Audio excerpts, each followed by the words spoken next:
But then this is a quick walk-around video, and this is for a Honda Civic 1.6 SE Navi diesel. Quite a mouthful there. This is the facelift model, which always looks fantastic on these cars.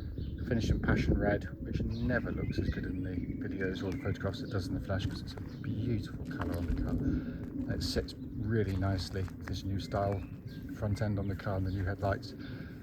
Car's really lovely, covered just 36,000 miles from new. Front of the car, as you can see, lights and lenses are completely clear and intact. There's no cracks or condensation in them. Front bumper very good, as is the bonnet of the car, which hardly exhibits a stone chip of any note. Near side, lovely and smooth in the panels. There's no obvious indentations, car parking dinks that jump out at me at all. Near side front alloy, the one that generally takes all of the bashing. You can't see any obvious curb marks in there at all. Panel works lovely and clean. Near side rear alloy, likewise in lovely condition. Always say my favourite angle for these Taurus with 3/4 angle, because it is, in this format, I think it's the nicest looking of all of it. The hatchback's a fine looking car, but the Estates just have something quite special about them, really. Offside of the car, rear end, lovely and clean. Offside, just mirror smooth in the panels again. Real lovely lustre to the paintwork.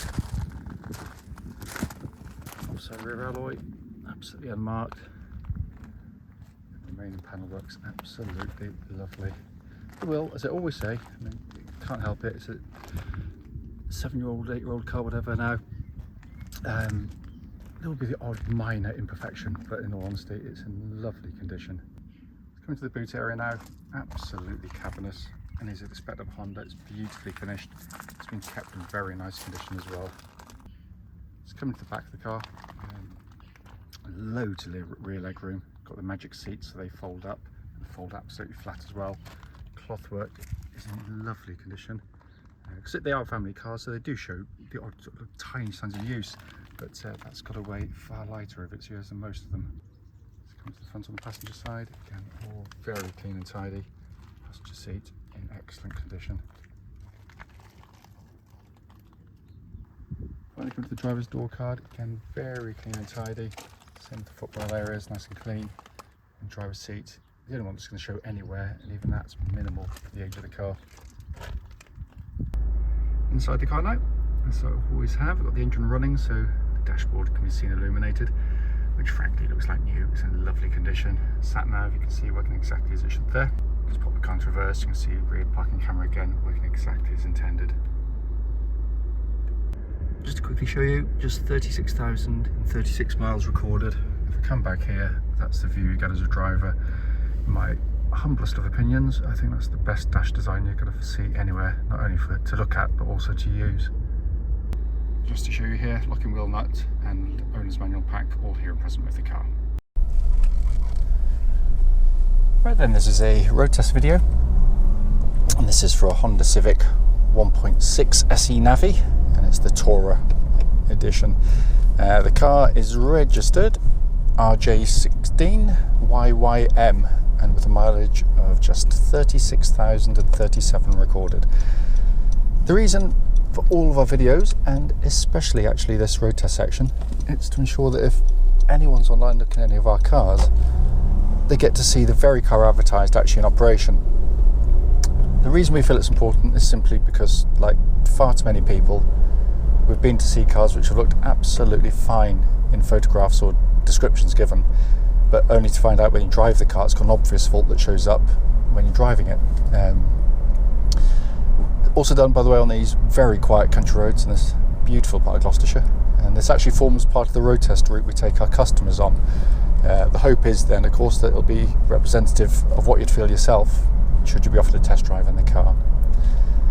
So coming to the car, low mileage, lovely history. Combined, it, you know, you'd expect it to drive well, and it doesn't disappoint. It drives absolutely beautifully. Engine starts instantly and settles to a smooth, even idle. There are no warning lights on the dashboard at all relating to the engine or any other part of the car. That's a 30-mile-an-hour limit. Sorry, it's frustrating when people drive like that through the village, but there we go. temperature gauge running at a third, which is exactly where it's meant to be, and I'm probably going to repeat myself, got distracted. There's no warning lights on the dashboard at all. The engines are brilliant diesel engines. You buy a diesel, let's be brutally honest with you, for fuel economy. The fuel economy comes very easily to these cars, and what I mean by that is some diesels you've got to really be very, very gentle with them. You should drive smoothly to get the best out of it. Even this engine, the smoother you drive, the better you use the gearbox, rev prompts, eco setting for the engine. You can achieve ridiculous fuel economy figures by driving very gently indeed. But if you don't, it just doesn't just plummet and fall off a cliff like it can with some cars. I've owned lots of these and still astonished by the fuel economy I got. Doing shorter trips, not conducive to good fuel economy, I'd be mid to high 50s. Longer trips, I'll be up to 70 to the gallon. So they really are astonishing figures, really. But it's also, being a Honda, tough, reliable, cam chain driven, no cam belts, but just a lovely engine to use. Very flexible, pulls through the rev range. Only really at sort of low speeds you're aware that it is a diesel, which even Honda can't engineer out the way the combustion works. But on the move, it's quiet, it's smooth, it's a really good unit. Engine then feeds through into the clutch and gearbox. Clutch on the cars you'd expect for such a low mileage, absolutely perfect. Nice and smooth in operation. Gearbox is one of the best manual gearboxes you'll ever use. Honda put a huge amount of effort into making sure that their controls, and especially the primary ones like the steering, the pedals, the levers, and the gear lever itself, should feel satisfying, engineered. And I shouldn't just feel it, it's because they are. And the gear change, Honda have always been brilliant at this kind of thing. It's, like most modern cars that are front wheel drive, it's cables that go from the gear lever to the gearbox, so there's no direct connection as such. But the quality of the shift that you feel through the gear lever is brilliant. It feels engineered, it's satisfying to use, it's one that you'll enjoy using rather than having to use it. So all the gear changes have that lovely kind of, as it engages together, that feel to them. Really, really lovely, and that feels exactly as it would have done when it was new. Then we come to the steering and chassis. In some ways my favourite part of the car. The steering's beautifully weighted, exactly as it should be on any car. Very confidence inspiring, never gets unsettled or nervous. Wonderfully precise and fluid in the way it feels, because obviously it's electric power steering these days. But this is how it should be done, because it works beautifully with the chassis. The combination of the two work fantastically well together, and that's not always the case. It also, by the way, tracks dead straight. There's no vibrations at this speed or any speed up to the legal limit. Because what the chassis gives you is, this is ultimately a family car, so it's got to be comfortable, and it is. The ride is sensationally good, beautifully damped, judged to perfection. But unlike some which allow this kind of ride, when you go through the corners, it doesn't get all wallowy and clumsy. It's quite the opposite. We sell loads of these, always have done, the Civics over the years, to people who may have come from something quite sporty in the past, but maybe need a car for different reasons, family, all that kind of thing, but don't want to give up on driver enjoyment, and that's what this gives you. You can still enjoy your driving with the car. It's lovely and direct, the corner's nice and flat, it's keen, but when you're not in the mood, it rides. This section of road here is abysmal, and yet it just shrugs it off. It's brilliant, absolutely brilliant. Incidentally, absolutely no rattles, clonks, or creaks from under the suspension at all, so all in fine order. And the brakes on the car are fantastic, really good brake pedal, nice and positive. There's no pulsing or vibrations coming back through the brake pedal at all, so all in fine fettle.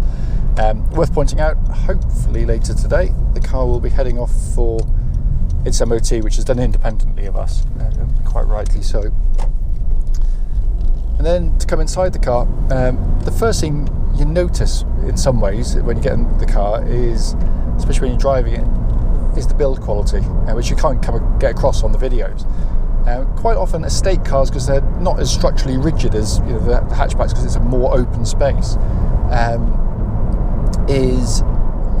some of their premium competitors can feel really creaky and rattly with age, and yet there isn't a squeak or rattle from the interior. That's part of the course for these. They are beautifully put together, really nice materials that they use. You've got great visibility when you drive in the car, but as always with the Civics, my favourite part is this dash design, which I readily admit, by the way, and I always say, is it is a beauty's kind of in the eye of the beholder. Some people like it, some people don't, but I think that's a really good design. When you get designs that polarise opinion, it's normally because it's pretty good, or interesting at least.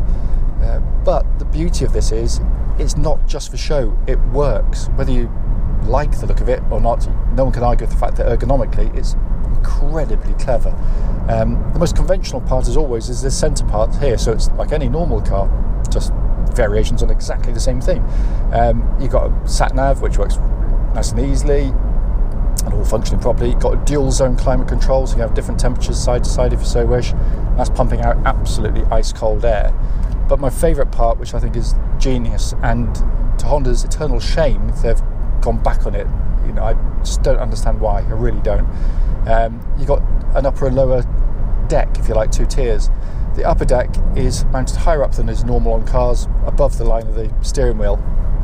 And it's the stuff you look at most commonly. So you've got an information screen there on the left-hand side, but then the one you look at pretty much the whole time, or most of the time, is your speed. And there it is, floating high up. I can look at the road ahead, pedestrians, traffic, cyclists, horses, and you name it. But at the corner of my eye, I can clearly see my speed. It's brilliant, absolutely brilliant. And then down below that, you've got your more conventional pod of 3 dials, big rev counter in the middle, flanked by the temperature and fuel gauges, and finally this lovely, chunky, sporty steering wheel. And the interior again, it's in lovely condition in here. It's been very, very well kept. Point of the video is obviously to show it in operation, but to feedback on any issues, of which there's nothing. It drives absolutely beautifully.